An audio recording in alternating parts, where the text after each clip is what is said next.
Știți, Doamne, și cu pronunția în limba germană? Păi e foarte simplu. Stai, cum am învățat eu, înveți și tu. Și dacă noi ne facem un alfabet, noi avem alfabetul la fel ca ei. Avem și noi acolo ce, ci, gheghi, așa e și la ei. Simplu ca bună ziua. Și ce vă învăț eu dacă îi? Am făcut așa, le-am făcut în 4 categorii, pentru că nu este ușor. Și dacă tu repezi după mine, așa o să-ți fie ușor. Mai dai repeat, dacă nu, încerc să vorbesc și rar ca să mă înțelegi. Deci, azi facem umlautul ăla. Au cu 2 puncte, U cu 2 puncte, O cu 2 puncte. Au cu 2 puncte se pronunță un E mai lung.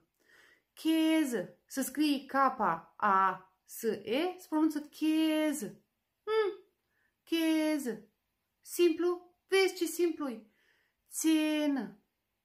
Țenă. Uite-o leacă ce simplu. Vedeți, măi, și faceți griji degeaba. Și așa le faceți cu toate cuvintele. Apoi avem O ăla cu 2 puncte. Se pronunță cum ar veni un fel de fluier, dar nu fluier în afară.